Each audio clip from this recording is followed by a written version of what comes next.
Armstrong அப்படிங்கிறவர் யாரு? இப்போ படுகொலை செய்கிற அளவுக்கு அவரோட வாழ்க்கை வந்து நின்னதுக்கான காரணம் என்னவா இருக்கு? ஆம்ஸ்ட்ராங் ஒரு தலித் தலைவராக அறியப்பட்டவர். ஆம்ஸ்ட்ராங்கை பொறுத்த வரைக்கும் கட்ட பஞ்சாயத்து நிறைய நிலத்தை எழுதி வாங்கிட்டாரு, நிறைய அவர் தம்பி நிறைய அடிதடி பண்ணுவான், ரவுடிஸ், இப்படியெல்லாம் குற்றச்சாட்டு சொன்னாலும் அது உண்மையாக இருந்தாலுமே தலித் மக்களுக்கு ஆதரவாக தான் அது நடந்தது. ஆருத்ரா கோல்டு ஃபைனான்ஸ் 5000 கோடி ரூபாய் மக்கள் வரி பணத்தை திருடியிருந்தாங்க. ஆற்காடு சுரேஷ் பட்டினப்பாக்கத்தில் கொல்லப்படுகிறார். ஏன் கொல்லப்படுறாரு? ஆருத்ரா கோல்டு ஃபைனான்ஸ் கும்பலுக்குள்ள உள்ள ஒரு பெரிய சண்டையில கொல்லப்படுகிறார். இதுக்கு பின்னணியில் ஆம்ஸ்ட்ராங் தான் இருந்தாரு. இதுதான் அவரை ஒரு பெரிய குற்றவாளியா மாத்துது. அவரை வந்து சமூக விரோதி, கட்ட பஞ்சாயத்துன்னு சொல்றதெல்லாம் இதுதான். திமுக இதே வேலைக்கு தான் செய்யுது, அண்ணா திமுக இதுதான் பண்ணுது. அவன் வந்து எதுக்கு பண்றான்? சுய லாபத்துக்காக பண்றான். ஆம்ஸ்ட்ராங் சமூகம் சார்ந்து பண்றான். இதுதான் ரெண்டுக்கு அதான் வித்தியாசம். ஆம்ஸ்ட்ராங் மரணத்துக்குள்ள ஆருத்ரா ஃபைனான்ஸ் ஹாரிஸ் ராஜசேகர் 2 பேரையும் முழுமையா விசாரிச்சா இந்த வழக்கினுடைய போக்கு மாறும். திருமாவளவன் சொல்றாரு, இவர்கள் போலி குற்றவாளி, உண்மை குற்றவாளி எங்கேயோ இருக்காங்க, பிடிங்க. ஏன் பிடிக்க முடியாது? ஏன்னா அதுல அரசியல். நிறைய கொலைகள் பூராம அரசியல் பின்னணி உடைய கொலைகள் தான். பழைய கமிஷனர் அவர் மாத்திட்டு இப்ப அருண் இது அரசியல் கொலை இல்லைங்கிறது. அரசியல் கொலை இல்லைன்னா ஆற்காடு சுரேஷ் தம்பிக்கு 1 வருஷமா கோடிக்கணக்கான ரூபாய் கொடுத்து அவரை காப்பாத்தியது யார்? ஆற்காடு சுரேஷ் தம்பி பொன்னைபாலுக்கு 15 பேரை மெயின்டைன் பண்றதுக்கு குறைந்து 1 கோடி ரூபாய் தேவைப்படும். இந்த 1 கோடி யாரு கொடுத்தது? 1 வருஷமா செலவு செய்யப்பட்ட தொகை இது. அந்த போன் காலை எடுக்கணும், அவனையே போலீஸ் கஸ்டடி எடுத்து விசாரிக்கணும். யார? இந்த பொன்னைபாலுவிய. அவங்களுடைய போன் கால் அதை ட்ரேஸ் பண்ணணும். இது வரைக்கும் எவ்வளவு பணம் கொடுக்கப்பட்டது, இதெல்லாம் விசாரிச்சா உண்மை குற்றவாளி கண்டிப்பா கிடைச்சிடும்.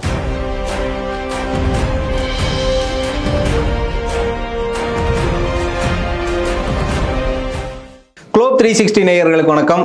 இந்த நேர்காணலில் நம்முடன் இணைந்திருக்கிறார் மூத்த பத்திரிகையாளர் மற்றும் அரசியல் விமர்சகர் ஐயா தமிழா பாண்டியன் அவர்கள். ஐயா வணக்கம். வணக்கம். எப்படி இருக்கீங்க? நல்லா இருக்கு.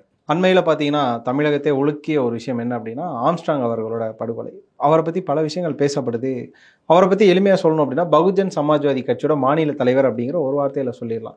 ஆனால் அதை தாண்டி ஆம்ஸ்ட்ராங் என்பவர் பல இளைஞர்களை படிக்க வச்சவர், பல பேருக்கு வாழ்க்கை கொடுத்தவர் அப்படின்னு சொல்லி ஒரு பக்கம் பேசுகிறாங்க.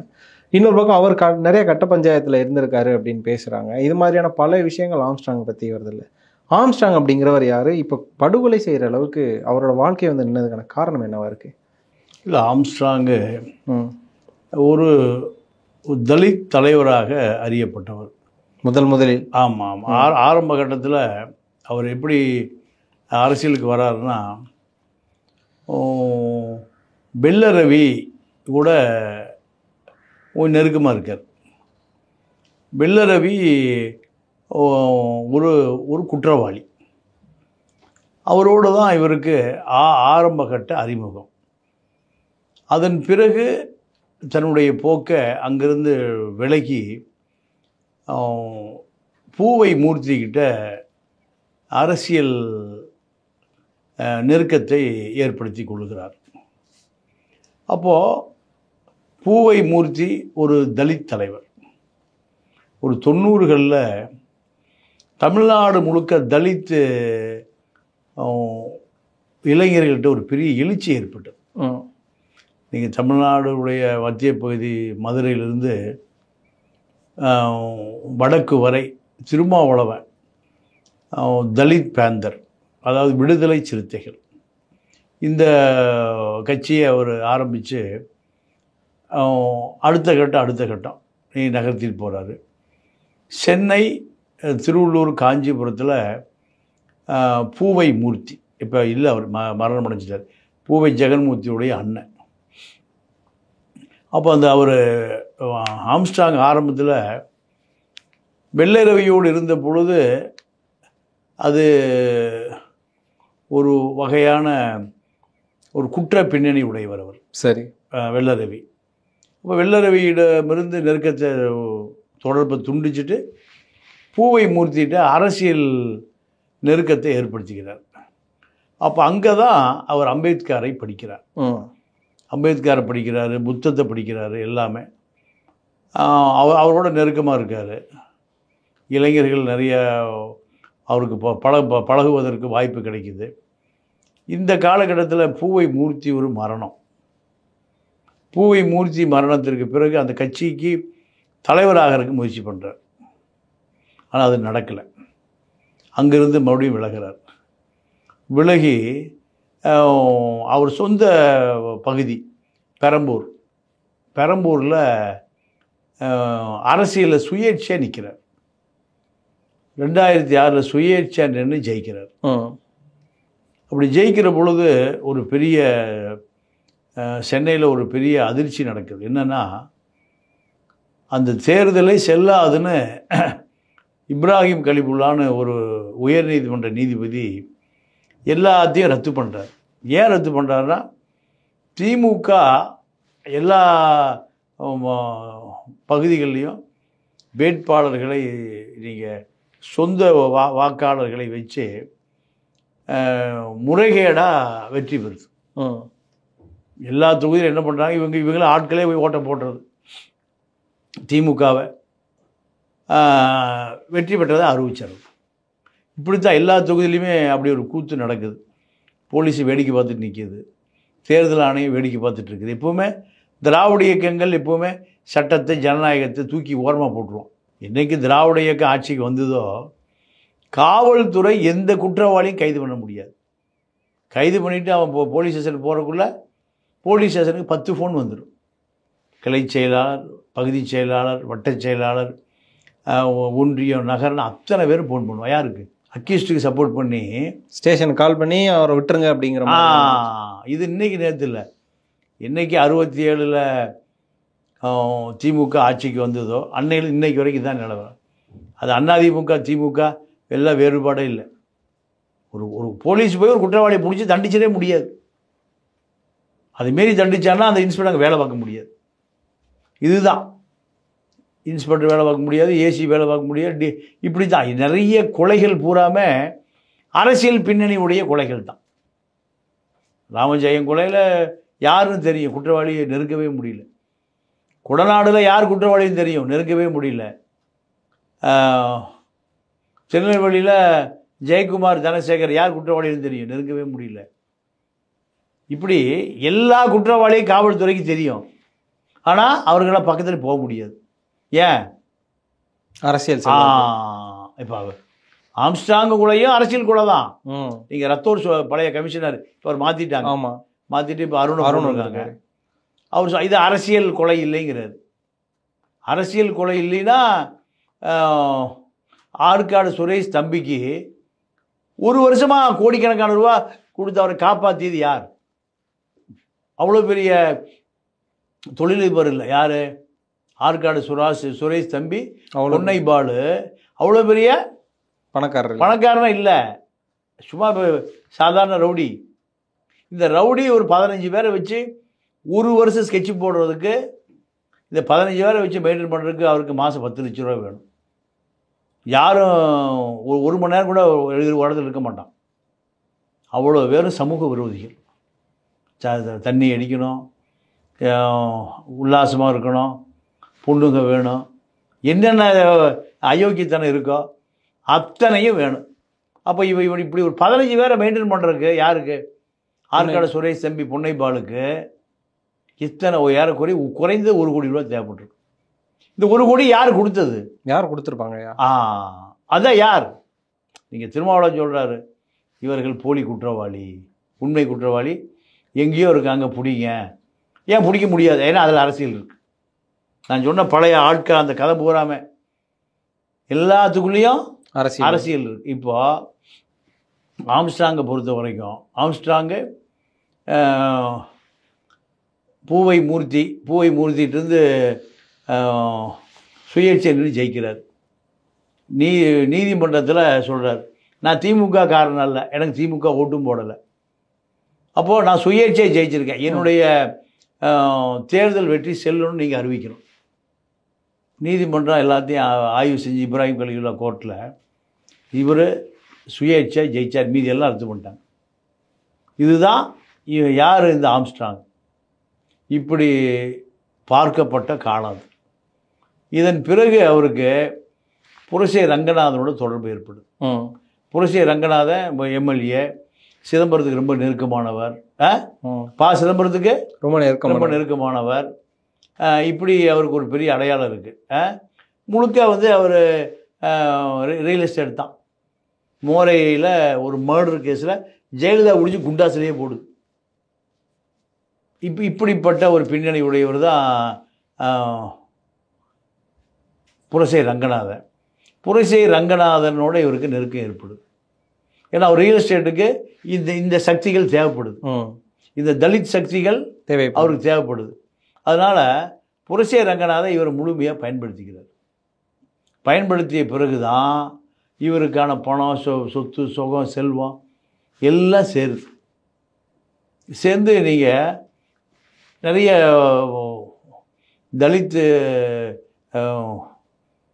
அரசியல் தாண்டி நீங்கள் தலித்து மாணவர்களுக்கு நிறைய உதவி, இப்படி தன்னை உயர்த்திக்கிறார். வருஷம் ஒரு முறை அக்டோபர் 14 அம்பேத்கர் இந்து மதத்திலிருந்து வெளியேறி பௌத்தத்தை தழுவிய நாள். இவர் இங்கிருந்து ஒரு 1500 பேர் ஒரு தனி ரயிலே கூட்டிகிட்டு போவார். எங்கே? நாக்பூருக்கு கூட்டிகிட்டு போய் அங்கே ஒரு போகிற கொண்ட நாள், வர்ற கொண்ட நாள், அங்கே ஒரு 5 நாள் சாப்பாடு ஈப்பாடு செலவுகளும் எல்லாம் இவர் தான் செலவு பண்ணுவார். இதை இவரை உன்னிப்பாக வட இந்திய அரசியலில் பார்க்கப்படுது. நீங்கள் மாயாவதியை ஒன்றும் அரசியலே பண்ணல. மாயாவதி அழிஞ்சு போச்சு. ஆமாம், அட்ரஸே இல்லை. பிஜேபி மிரட்டி நீங்கள் லல்லு பிரசாத் மாதிரி 10 வருஷம் உள்ளே இருக்கணுன்னே அந்த அம்மா கட்சியை பூராத்தையும் கலைச்சிருச்சு. அடையாளமே இல்லை. அந்த அம்மா முதலமைச்சராக இருந்தது, அங்கே ஒரு எம்பி கூட இப்போ இல்லை. அந்த அளவுக்கு மாயாவதி வரலாறே முடிஞ்சு போச்சு. இப்போ கன்சிராம் வந்து இந்த தலித்துக்களுக்காக ஒரு பெரிய அரசியல் இயக்கத்தை நடத்தி மாயாவதியை முதலமைச்சராக்கினார். அந்த கன்சிராமுடைய கட்சி மாயாவதி பிஜேபியோடு சேர்ந்து கட்சி ஒன்றும் இல்லாமல் போயிடுச்சு. ஆனால் ஆம்ஸ்ட்ராங்கு நாக்பூருக்கு வருஷம் ஒரு 1500 பேரை கூட்டிகிட்டு போய் ஒரு பெரிய விழா எடுப்பது ஆர்எஸ்எஸ் தலைமைக்கு பிடிக்கல. யாரும் இதை செய்யவே இல்லை. பஸ்வான் செய்யலை, ராமநாத் சத்வான் செய்யலை, ஏன் மாயாவதியே செய்யலை. ஆனால் இவர் செய்கிறார் 15 வருஷமாக. இது டெல்லி அரசியல்வாதிகள் மத்தியிலும் சரி, தமிழ்நாட்டில் இருக்கக்கூடிய பிஜேபி ஆட்களுக்கும் இது ஒரு நெருடலாக இருக்குது. இதுக்கு நடுவில் 2008 லா காலேஜ் மாணவர்கள் 2 பேர் மோதுனது நீங்கள் ஒட்டுமொத்தமான தமிழ்நாடே வேடிக்கை பார்த்து. கண்டிப்பாக மாணவர்கள் 2 பிரிவாக அடிச்சுக்கிறான். ஒரு மாணவன் மயக்கமாக கிடக்கிறான், அவனை இன்னொரு மாணவன் அடிக்கிறான் பெரவுக்கட்டையில். சென்னை அம்பேத்கர் சட்டக்கல்லூரி, அதை அம்பேத்கரை மறைச்சிட்டு சென்னை சட்டக்கல்லூரி போஸ்ட் அடித்து ஓட்டுறான். யார்? மேல் ஜாதி மாணவன். அதை தலித் மாணவன் தட்டி கேட்குறான். கல்லூரிக்குள்ளே 2 பிரிவாக போய் கல்லூரியை ரத்தம் சிந்துறான். கல்லூரி வளாகமே நீங்கள் ஒரு பெரிய போர்க்களமாக மாறிப்போச்சு திமுக ஆட்சி காலத்தில். அனைத்து செய்தி சேனல்களும் இதுதான் பெரிய செய்தி. ஆமாம். இதன் பிறகு இதுக்கு பின்னணியில் ஆம்ஸ்ட்ராங் தான் இருந்தார். ஆம்ஸ்ட்ராங் தான் இந்த தலித் மாணவர்களுக்கு ஆதரவாக இருந்தார். இதுதான் குற்றச்சாட்டு. போலீஸ் வழக்கு பதிவு செய்யுது. A1 ரஜினி, A2 ஆம்ஸ்ட்ராங், இப்படி நிறைய பேர் வழக்கு பதிவு பண்ணுறாங்க. இது இவருக்கு ஒரு பெரிய ஒரு கருப்பு புள்ளி. இதுக்கு பிறகு அவரே சமரசம் பண்ணுறார் 2 பேரையும். சரி, சமரசம் பண்ணி அந்த கல்லூரியிலேருந்து நீக்கப்பட்ட மாணவர்களை மீண்டும் வழக்கு நடத்தி, கல்லூரி நிர்வாகம் சொல்லிடுச்சு வழக்கு நடத்திட்டு நீங்கள் குற்றவாளி இல்லைன்னா வாங்கணும். இவர் தான் அந்த வழக்கு நடத்துகிறார். வழக்கு நடத்தி தீர்ப்பு சமரசம் ஆகி இந்த தீர்ப்பு வந்து குற்றமற்றவர்கள் ஆன பிறகு கல்லூரியில் மறுபடியும் அட்மிஷன் போட்டு இந்த 2 தரப்பு மாணவர்களுக்குமே பணத்தை கட்டி மீண்டும் அவர் காலதாமதம் ஆனதுனால மறுபடியும் பட்டம் வாங்க வரைக்கும் படிக்க வச்சு எல்லா செலவும் இவரே பார்த்துக்கிறார்.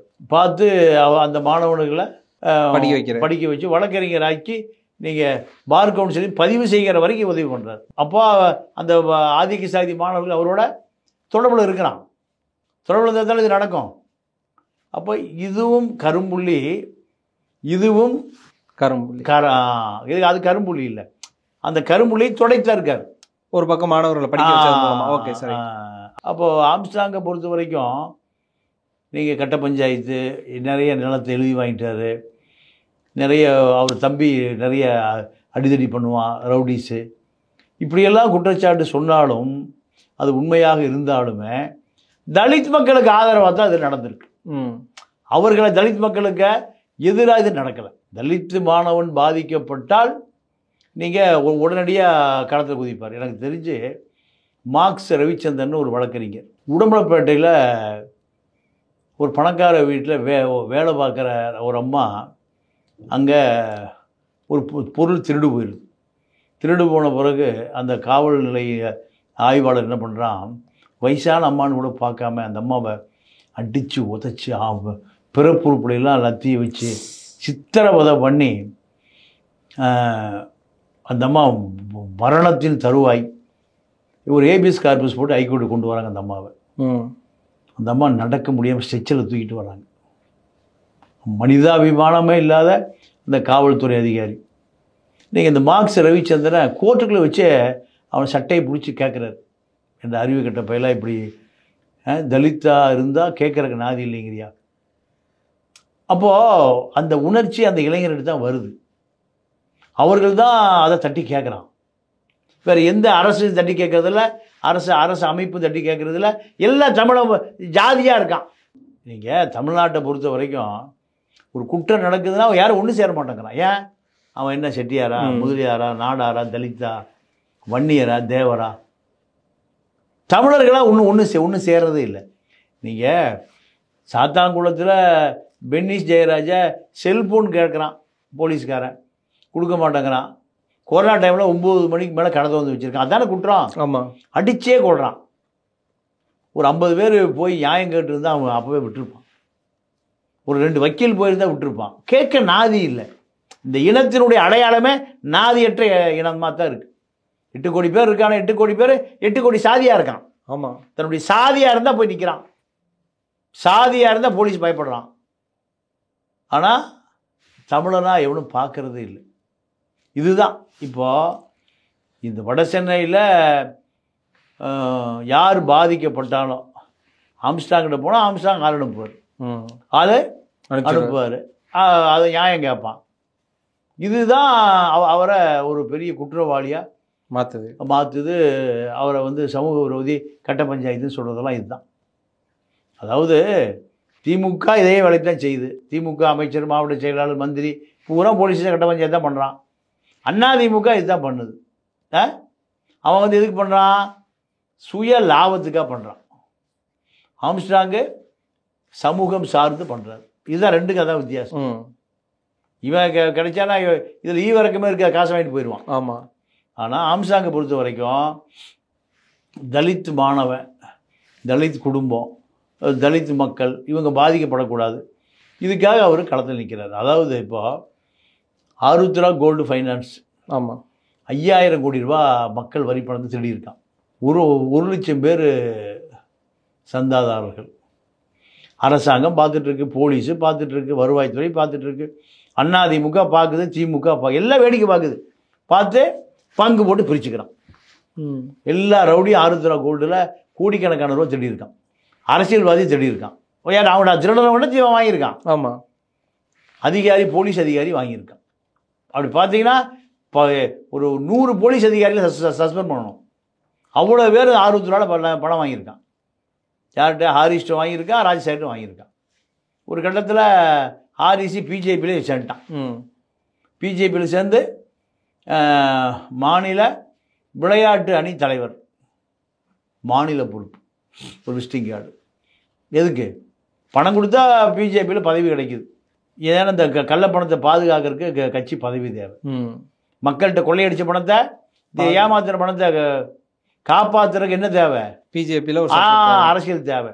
அப்போது அண்ணாமலை, அமர் பிரசாத் ரெட்டி, ஹாரிஸு, ஆர்கே சுரேஷு, ஆற்காடு சுரேஷ். இதில் ஆர்கே சுரேஷுக்கு என்ன வேலை? அவர் இதில் 20 கோடி ரூபா வாங்கிட்டு சொல்கிறாங்க. ஆர்கே சுரேஷுக்கு 20 கோடி கொடுத்து எப்படி தப்பிக்க முடியும்? ஆர்கே சுரேஷுடைய ரோல் என்ன? யார்? ஸ்டாலினுக்கு வேண்டியவரா, இல்லை எடப்பாடிக்கு வேண்டியவரா, அவர் டிஜிபிக்கு வேண்டியவரா? அவரோட சினிமா தயாரிப்பாளர்ல அவர். இல்லை அவருக்கு 20 கோடி ரூபா கொடுத்து இந்த கள்ளப்பணத்தை கொடுத்து தப்பிப்பதற்கு என்ன வழி? அவர் யாருக்கு தெரிஞ்சவர்? யாரை சமாதானப்படுத்த கொடுத்தீங்க? அவர்கிட்ட போய் சேர வேணாது. ஆருத்ராவுக்கும் ஆர்கே சுரேஷ் என்ன தொடர்பு? அப்போ கட்ட பஞ்சாயத்து. நான் உடனே ஆளுங்கட்சியில் சொல்லி இந்த வழக்கம் ஒன்றும் இல்லாமல் பண்ணிடுறேன். பல பேர் இப்படி தாங்க இருக்கான். பல பேர் இதுபோல் கட்ட பஞ்சாயத்துகளில் பவர் புரோக்கர்கள் நீங்கள் ஐஜியை சரி பண்ணிடுறது, ஜேசியை சரி பண்ணுறது, டிசியை சரி பண்ணுறது, இதுக்கான பவர் புரோக்கர்கள். அப்போது இதுக்கு என்ன பேர்? கட்ட பஞ்சாயத்து தானே. கண்டிப்பாக. இப்போ நீங்கள் சொன்ன இத்தனை பேர்கள் ஆற்காடு சுரேஷ் அப்படிங்கிற ஒரு பேர் சொன்னீங்கல்ல சார். இப்போ சொல்லப்போனால் ஆம்ஸ்ட்ராங் அவர்களோட படுகொலைக்கு அப்புறமா அதிகமாக ஆம்ஸ்ட்ராங் அவரோட பேர் எந்த அளவுக்கு கேட்குறோமோ அதே அளவுக்கு நம்ம வந்து ஆற்காடு சுரேஷ் அப்படிங்கிறவரோட பேரையும் கேள்விப்படுறோம். இவங்க 2 பேருக்குள்ளே என்ன மாதிரியான நட்பு இருந்து அதுக்கப்புறம் அது கொலையாக மாறுது சார் அங்கே அந்த இடத்துல? இல்லை, அதாவது ஆற்காடு சுரேஷ் பிஜேபி கூட்டணியில் இருக்கார். ஆமாம். அண்ணாமலை, அமர் பிரசாத் ரெட்டி, ஆர்கே சுரேஷ், ஆற்காடு சுரேஷ், இதெல்லாம் ஒரு ஹாரிஸ், இதெல்லாம் ஒரு குரூப்பு. இந்த குரூப்பில் இருந்த ராஜசேகர் நீங்கள் 5 கோடி 3 கோடி 7 கோடி 10 கோடி கொடுன்னு 5000 கோடி ரூபா இருக்குது. இந்த அரசாங்கம் 5000 கோடி கொள்ளையடிக்கிற வரைக்கும் பார்த்துட்டே இருக்கு. இதுக்கு பேர் அரசாங்கமா? இதுக்கு பேர் காவல்துறையா? இதுக்கு பேர் டிஜிபியா? இல்லை இது ஐஜி இன்டெலிஜென்ஸா? ஐபின்னு ஒரு டிபார்ட்மெண்ட் இருக்குது எங்கே சென்ட்ரலில், அவனும் பார்த்துட்டு இருக்கான். ஒரு 5000 கோடி ரூபாயை கொள்ளையடிக்கிறது, மக்கள் வரிப்பணத்தை கொள்ளையடிக்கிறத இதெல்லாம் பார்த்துட்டு இருந்தா இந்த டிபார்ட்மெண்ட்டுக்கு என்ன வேலைன்னு கேட்குறேன். அதான் இந்த தடவை வந்து ஆம்ஸ்ட்ராங் அவர்களை கொலை பண்ணவங்கள கரெக்டாக பிடிச்சிட்டாங்களேங்க ஐயா, கைது பண்ணிட்டோம்ன்றாங்களே. இப்போ இந்த 5000 கோடி ரூபா திருப்பி எல்லாம் வந்துருமா? அது அவ்வளோதான். அப்போ இந்த 5000 கோடிக்கு ஆம்ஸ்ட்ராங் கொலையில் பிடிச்சாங்கன்னா ஆம்ஸ்ட்ராங் எந்திரிச்சு வந்துடுவாரா? வரமாட்டாரு. ஆம்ஸ்ட்ராங் கொலைக்கு பின்னணியில் நடந்த விஷயங்கள் பூரா வெளியே வந்துருமா? வராது.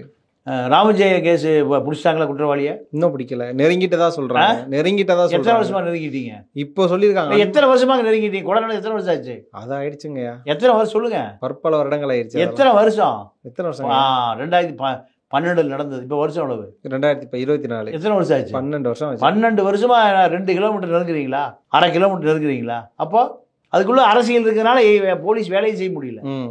கொடநாடு நெருங்கிட்டீங்களா? எல்லாத்தையுமே அதாங்க சொல்றாங்க, நெருங்கிட்டோன்றாங்க. 12 வருஷமா நெருங்கிட்டீங்க. அதே போல திருநெல்வேலி ஜெயக்குமார் தனசேகர் நெருங்கிட்டீங்களா? இல்ல, தீபக் ராஜா நடந்துச்சு. தீபக் ராஜாவும் தொடலை. அப்போ தீபக் ராஜாவை குற்றவாளி பிடிச்சிருக்காங்க. சரி. ஆனா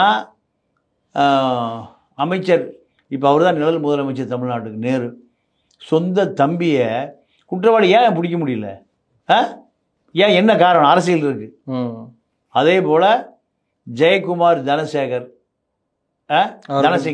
தனசிங் அவரு கொலையில குற்றவாளி இன்னும் நெருங்கிட்டு இருக்காரு. டிஐஜி நெருங்குறாரு, ஐஜி நெருங்குறாரு. ஆனால் லெட்டர்லேயே பார்த்தீங்கன்னா ரூபி மனோகரன் பேரெல்லாம் எழுதி வச்சுட்டு போயிட்டாரு. அப்போ இன்னும் நெருங்கிட்டு தான் இருக்காங்க. தங்கபாளையம் பிடிச்சி விசாரிக்கணும், விசாரிச்சிருக்காங்க. ஆனால் கைது செய்யலை. ஏன்? அரசியல் தடுக்குது. ஆம்ஸ்ட்ராங் கதையும் அதே தான். என்னன்னா ஹாரிஸ் பிஜேபி கூட்டணியில் இருக்கார், ஆர்கே சுரேஷ், ஆற்காடு சுரேஷ் இருக்கார். இதுலேருந்து தப்பி வந்தவர் தான் ராஜசேகர். எங்கே தப்பி வர்றாரு? இந்த கும்பலும் தப்பி வர்றாரு. ஏன்? 5 கோடி 10 கோடி 7 கோடி 9 கோடி அங்கே கொள்ளையடிச்சதை இவனு கொள்ளையடிக்கிறானுங்க. இதுக்கு ஒரு கட்சி, இதுக்கு ஒரு எம்பி, இதுக்கு ஒரு அமைப்பு. அப்போது இந்த ராஜசேகர் வந்து இங்கே செட்டில் ஆகிறார். எங்கள் பூவை மூர்த்திகிட்ட. பூவை மூர்த்தி என்ன நினைக்கிறாரு?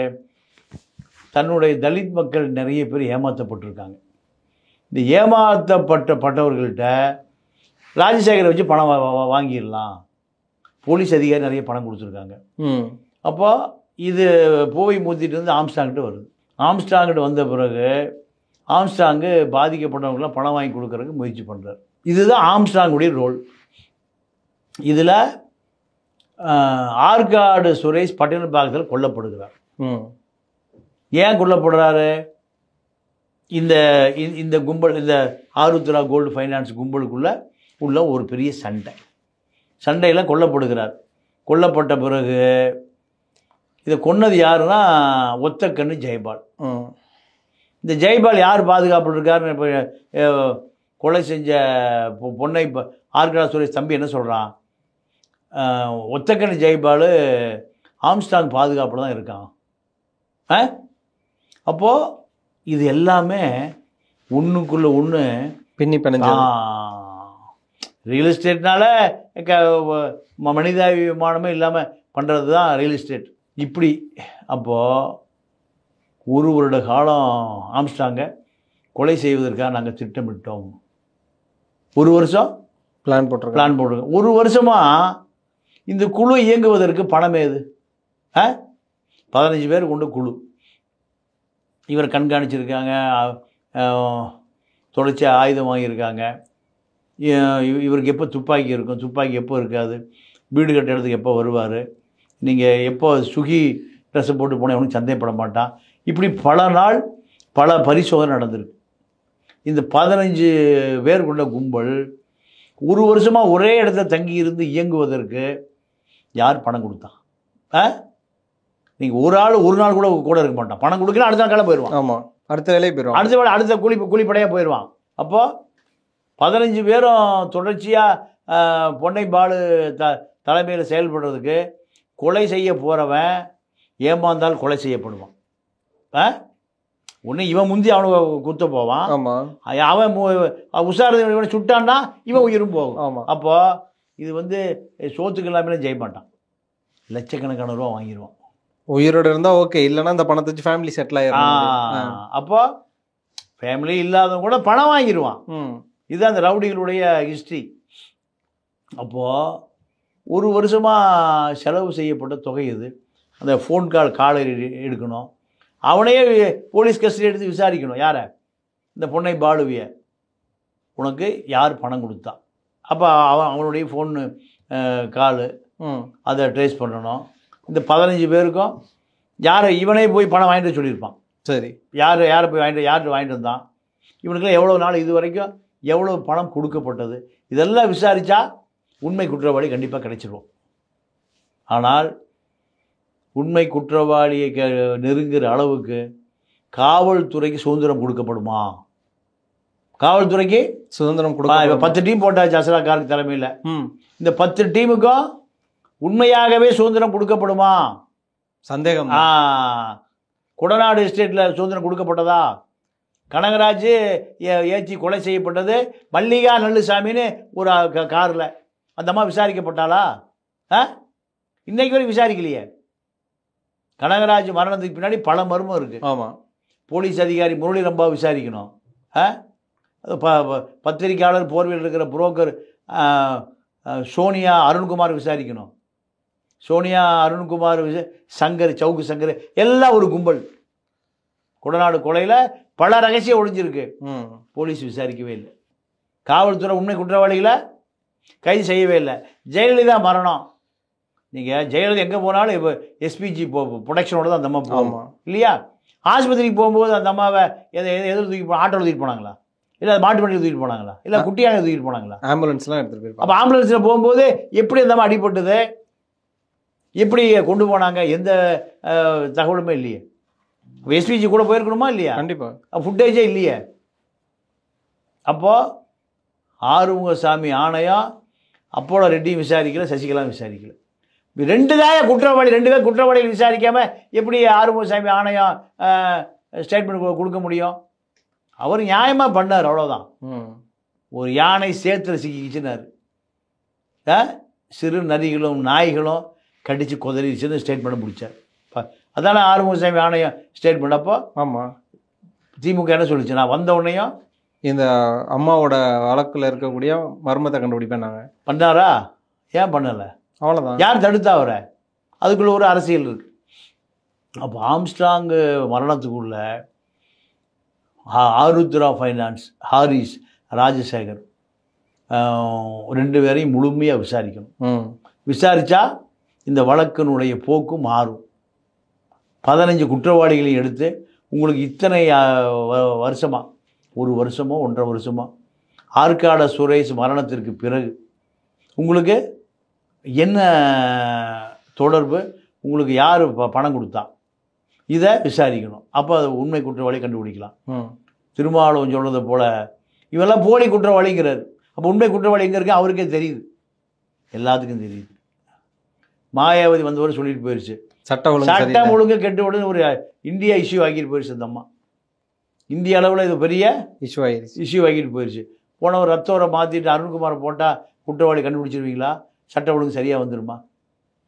ஒரு குற்றவாளி ஸ்டேஷனுக்கு போகிறதுக்கு 5 ஃபோன் போகுதுங்க. எவ்வளோ பார்த்துருப்போம், எவ்வளோ பார்த்துருப்போம். ஒரு குற்றவாளி நீங்கள் அது ஸ்டேஷனுக்கு போகிறக்குள்ள ஒரு இன்ஸ்பெக்டர் பிடிச்சிட்டு ஸ்டேஷனுக்கு கொண்டு போகிறக்குள்ள 10 ஃபோன் வந்துடுது. அப்போ யாரோட தொடர்பில் இருக்கான்? கட்சியோட அரசியலில் தொடர்பு. அதனால தான் எல்லா ரவுடியும் எங்கே வந்து சேர்ந்துடுறான். நீங்கள் ஆற்காடு சுரேஷுக்கு 7 மர்டர் கேஸ், 7 கொலை பண்ணி அதுக்கு வழக்கு இருக்கு, 15 கொலை முயற்சி 307 அட்டெம்ப்ட் மர்டர். அப்போது காவல்துறை நீங்கள் 7 கொலை கேஸுக்கு 7 ஆயிரக்கணக்கான வாங்கி கொடுத்துருக்கணுமா இல்லையா? ஆமாம். அப்போ 7 பத்து 70 வருஷம் ஜெயிலில் இருந்துருக்கணும். அவ்வளோ பெரிய கொடூர குற்றவாளி, ஒரு 15 கொலை முயற்சி. அப்போ போலீஸ் எதையுமே வந்து நீதிமன்றத்தில் கொண்டு போய் நிரூபிக்கலை. நீதிமன்றத்தில் கொண்டு போய் நிரூபிக்கலை. நீங்கள் சீர்காழி சத்யா 15 கொலை கேஸ் நிலுவையில் இருக்கான். நீங்கள் எல்லா ரவுடி லிஸ்ட்டில் எடுங்க.